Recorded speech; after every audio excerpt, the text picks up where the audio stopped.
So Ed, thanks very much indeed for joining us today. This meeting came about because I think you had posted a LinkedIn post relating to a blog post that you'd published on your own website, and it talked about the 4 E's, particularly in relation to geospatial. Yeah. Efficacy, equability, execution, and eradication. So over to you. Turn this into a video-based version of your blog. What are the 4 E's and why are they important? Yes, well, so I often find myself when thinking about things, it helps to write things down in blog posts. I don't do it very often, but over the summer, and actually probably for the last couple of years, I've been thinking around the general ethics of the geospatial technology that has become more and more part of our day-to-day lives. And I guess it was particularly brought to the fore around COVID and contact tracing and all of the sort of technologies that suddenly made what I'd been involved in for many, many years suddenly relatively mainstream. So to try and sort of put my thoughts into some sort of order, I came up with these 4 E's. The first of which, efficacy, is a really important one, and it's saying that if you deploy this sort of technology that's fundamentally based on being able to monitor where people are as they live their day-to-day lives, usually with some level of anonymity, but the fundamental technology is there that we carry around with us in our mobile phones. If we deploy this technology, actually does it work? Does it give us the benefits that we want? And in terms of basic efficacy, the classic question, the classic sort of geospatial marketing question that always used to come up was, if I walk past a shop, should something pop up on my phone telling me that there's a great offer here? Yeah, but people hate that, don't they? People hate that, and that was, that's an efficacy question. You could deploy that technology, but it wouldn't work because everyone would hate it, and that's why no one has done. Now, clearly, there's an efficacy question around the use of geospatial technology when it comes to contact tracing or exposure notification, which is probably a more neutral term to use, i.e., can I identify when people are in proximity to each other using this technology, using Bluetooth LE? And to be honest, at this point, as we speak here at the beginning of September, jury's probably still out. The technology hasn't been deployed perhaps widely enough outside of some East Asian countries to really say whether it's working or not. Mm-hmm. But that should be a question that we always ask ourselves. If we're deploying a technology, does it actually work? Mm-hmm. And it's easy to be sold by people like myself, technologists, saying, here's the great new thing. The Bluetooth LE sensors in retail were a big thing a couple of years ago. It was going to be something that changed the way that we all experience shopping. But again, it didn't really work as well. So the first E is efficacy. The next E is about equability, in that, are we deploying technologies that are distributed equally? Does everyone have the same access to technology? Mm. If you're rolling out contact tracing that's based on people owning smartphones, well, what about those people that don't own smartphones? Are they going to be restricted in their ability to move around the country? Are they going to be somehow restricted in their interactions in the future? Yeah, by not actually having and adopting the app. Yeah, or just not being part of that. Mm. So either for whatever reason that you perhaps can't afford expensive data contracts, can't afford the devices, or maybe generationally you never got into smartphones. Well, that's clearly an issue, and that has to be recognised. Clearly, there are solutions around that. You deploy other types of technology. Manual contact tracing obviously is important, but you could argue that, well, we could give people cheap smartphones because they're so much now part of our day-to-day lives. Our response to the lockdown, our response to COVID has been so centred on these sorts of communication technologies. It's very much part of our lives now. Mm-hmm. Imagine, COVID happening 25 years ago without, online shopping, without Zoom, without the ability to watch whatever program you want on Netflix. It would have been a very different experience. But that technology is not equally distributed, so we need to be concerned about that. The next E is execution, and this is the one that's probably easiest for technologists like myself to get a handle on, which is just about, well, how well do you build applications?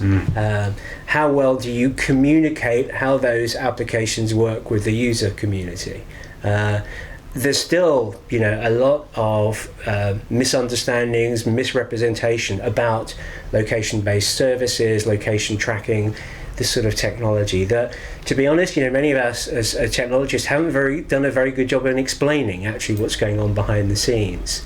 The classic example of this, and it was a picture I used to illustrate the blog post, was the performance artist in Germany who got a load of mobile phones in a trolley and walked around Berlin with these mobile phones, tricking the algorithm that Google Maps uses for traffic monitoring to create a traffic jam. And he did me a great favour because it made it much easier now to explain, well, behind the scenes, this is what's going on. We're using all of these, anonymous phones to try and identify where traffic congestion is happening. But it's something that we do need to actively work on explaining. How does this work? What are the controls? What are the mechanisms? What's the appropriate level of information that we should be collecting when people share information with us? And us as individuals, as citizens, we also need some level of awareness. When you take a photo on your mobile phone, and you might post it online, you might share it with your friends in Facebook, is that geotagged? And if it is geotagged, do you understand what the issues of geotagging that photo might be? Yeah, absolutely. And that relates on to the final E, which is eradication. In the data that we create, living our day-to-day lives, goes off into a cloud somewhere, goes off into a storage system. How do we manage that? Both from my perspective, because I've contributed, I've shared that data, I want some mechanism by which I can remove it, destroy it at some point in the future, and I might want that to happen automatically. I shouldn't have to do something for that to disappear.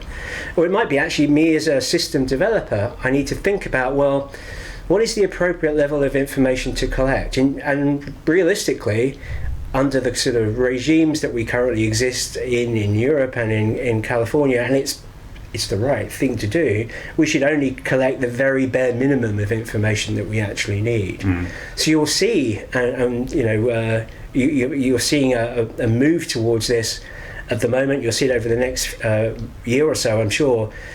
Actually, companies getting in touch with you saying, well, the type of information that we've collected in the past, it may have been too detailed, it may have been too granular, we're removing the resolution. I got an email message actually today from Twitter saying, you've given me your location as Teddington in England, that's where you live. Actually, we're going to degrade that and we're just going to say you're in England now, because that's all we need for our geo-targeting purposes. But then later on, when I'm not a user of Twitter, or perhaps I've not been active on Twitter for a year, that information should be deleted automatically. And I should leave no trace after using these services over an appropriate period of time. So the 4 E's were to, I suppose, give a framework that we could start having these discussions, because I think as an industry, and particularly in the geospatial industry where I've been working in, we haven't thought about this very much. In the past, we've been mostly concerned with physical infrastructure, buildings, lights, things that you might trip over or walk into. We've been less concerned with people. Yeah. But through COVID and the need to be able to track people, suddenly this has become much more of an issue to discuss and talk about. You do get the sense too that some of the solutions have kind of arisen because of they're able to do the stuff that they do. It's like an iterative process of adding to the functionality of geospatial or location or whatever you want to describe it. So therefore, nobody's really sat back and thought, yes, I wonder what we want these things to do. Exactly, and you're right. It's that sort of incremental growth of adding new functions and new features. That often, creates unintended consequences. As I said, perhaps in the past we could have been much clearer in communicating, the types of information that we're collecting, how that information is used, what level of control is there. But because, it was done by disparate teams doing different things at different times, these things have emerged without necessarily a clear strategy. But then, that's not unusual. That's how most technology develops. If you think about the internet was created over a period of 20-25 years by lots of different teams building things for different purposes. technologies layered upon other technologies, and actually, it's quite a messy architecture, but it works because we've plugged these things together. I think this is still relatively immature. We're still thinking about, actually, what does this mean? What fundamentally does it mean that I could create a virtual fence around this particular building and say, actually, if you're in quarantine, I'm going to monitor that fence and note whenever you leave. What's the societal impact of that? And you might be happy with that during a time of an epidemic, but obviously you wouldn't want that in normal times to persist as a capability. Yeah, so the systems, the solutions need to flex depending on need. In terms of your execution point, I can't have this conversation without mentioning it. If you take the Isle of Wight use case, the field track and trace use case, clearly that was a bad execution. Do you have a sense? And you don't. And this is, by the way, just your impression. Absolutely, my I understand impression. that you don't necessarily have insider knowledge as such, but do you sense that the execution was flawed in that they hadn't thought through the solution, or it was badly executed from a development point of view, or were there other issues that were so fundamental that would never have succeeded? I think none of these technologies are straightforward or simple to deploy, and in developing any technology, lots and lots of mistakes are made. This was made in, the spotlight of as much, publicity as you could possibly imagine. And under normal circumstances, often you make mistakes rolling out these technologies, and you don't make progress by not making mistakes. Clearly, different choices could have been made. It was unfortunate, it happened, under such a spotlight, under such a tight time frame. You learn from your mistakes, you move on, and you try something differently. I think the current prototype that is being tested is built on a much better framework. May well work much better, but we're still too early to say. But any technology, rolling it out, you've done a remarkable job to get it perfect first time. There is a big fundamental debate going on, and you've seen a schism. We had a huge social schism that happened as a result of the Brexit debate, and then this feels a bit like a similar schism in terms of the use of technology to essentially track individuals and what they're up to, and the libertarian right, really taking a position against this, and clearly people on the left taking a much more laissez-faire view, and because ultimately the end game they consider to be worth having. Do you think, though, that these types of ethical debates are going to increasingly focus on your domain, the geospatial domain? So is this a major new era that we're going into as a result of COVID, that a spotlight is being shined on an area that hasn't previously been shined on? I think that is the case. I think there's greater exposure to this technology because suddenly it's become more mainstream, or perhaps it's recognised as having the potential to play a more important role in the future. And the debates, the arguments need to be more nuanced. It's easy to run to the kind of the polar extremes and say, well, this is all evil, or we should all jump on this, it's a great benefit. The reality is that like any technology, the technology tends to be neutral. It can be put to great beneficial uses, it can be put to uses that are hugely negative. But we need to have that balanced debate and recognise that sometimes you will make decisions at a particular point in time and it will make a lot of sense, and you can build a framework, and this is, I think, what we're trying to identify from this debate. What's the framework, what's the best practice, what are the things that we can do that minimise the risk in deploying these technologies, because overall there are huge benefits. We recognise those benefits every day already. The fact that we have a real-time sense of how people are moving around, and can therefore direct people around congestion and save people fuel and time and all of those things. There's a real, tangible benefit from doing that, and it can be done in a way that's privacy preserving, so we can make sure that no individual's information is identifiable amongst all of this population level data. And in some ways, I think the argument is a little bit about in the same sense as a census. A census is this big look at people's lives that's done every 10 years. Lots of useful information is extracted that from a policy point of view.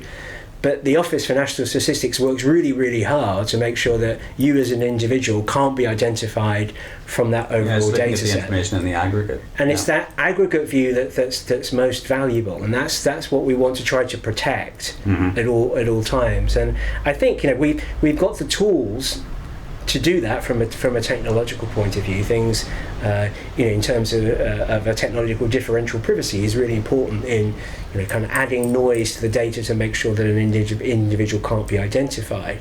But it's really kind of stepping back and saying, well, if I have this technology and I deploy it, what should I do with it? What's the policy behind deploying this technology? And it's in some ways, I suppose, similar to the debates that have popped up in the last couple of weeks about algorithms. Algorithms in themselves are neutral. You create an algorithm to do a particular task. You can't then argue about the algorithm because you've created the algorithm for a specific purpose. Yeah, absolutely. You can't have your cake and eat it. And of course, this again, another fundamental question here is that do we need more regulation? Because we have, as a result of the Cambridge Analytica scandal, for example, again, big tech has come under scrutiny, and a lot of people are saying, well, big tech needs to be regulated more. They can't be allowed to do these things. And yet, of course, big tech has produced all of the advantages that you've outlined. It's made the experience of lockdown a hell of a lot easier. Do you think regulation is the answer, or will the market ultimately decide what type of solutions will stick around for the long game? Again, I think there needs to be sort of nuanced answers to this. It's not necessarily all good or all bad. I think in general terms, you need regulation when potentially market weaknesses or the market can't keep up with developments that are happening, and protections need to be put in place. And it's easy to I think fall into the trap that naturally any technology like this causes disruption. It causes disruption to business models. It causes disruption to the way processes work. We shouldn't be putting in place regulation to protect the status quo. And we should accept that some disruption is going to occur. Absolutely. It should be based upon, well, what's the risk, what's the harm, and if there is a harm that's explicit to us as individuals, then there may well be a role for regulation. But I'm always a bit cautious about, the answer is more regulation. Well, what's the question you're really asking? What are you trying to protect by regulating? My final question for you, it does relate to, again, big tech, because most of the big tech in this domain is US based, and you do sense that the European Union has been getting a little bit out of sorts in terms of the fact that it's being defined by the United States, and Europe has kind of the perception is that Europe has lost the game to some extent, and this is manifested in terms of the EU AI strategy, and also some of the judgments relating to Privacy Shield.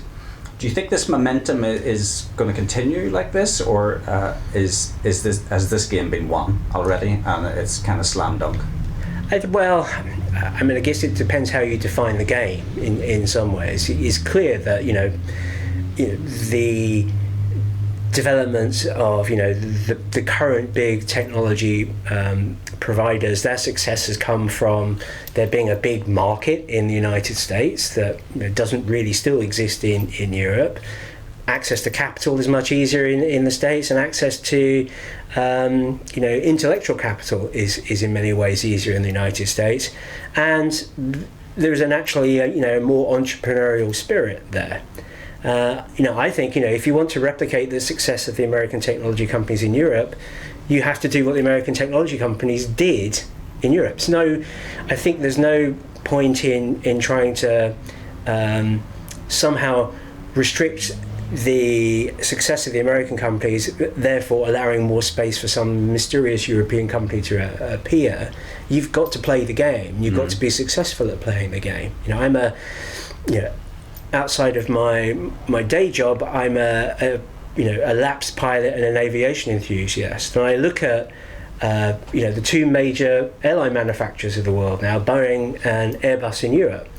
Airbus in Europe's success has come from producing a good product that can compete with Boeing. In many ways, they're now doing a much better job than Boeing in producing airliners across the range of products. That success hasn't come through restricting the activities of Boeing or American manufacturers. It's come from producing a better product. We need to ask ourselves, in Europe, why can't we create the equivalent products? Why did TikTok actually end up being developed in China, may well end up being hosted in the United States and not in Denmark or Germany? Those are the questions we need to answer. Yeah. In other words, reward success regardless where it comes from. Reward success and actually reward failure. That's a big difference, I think. Having worked both in Europe and in the States, it's a cliche to say that in Silicon Valley failure is seen as something that you can be proud of, and without the scratches, without the scars, you're not really seen as an entrepreneur. That's a very different view than we have in Europe at this point in time. Ed, thanks very much indeed. My pleasure.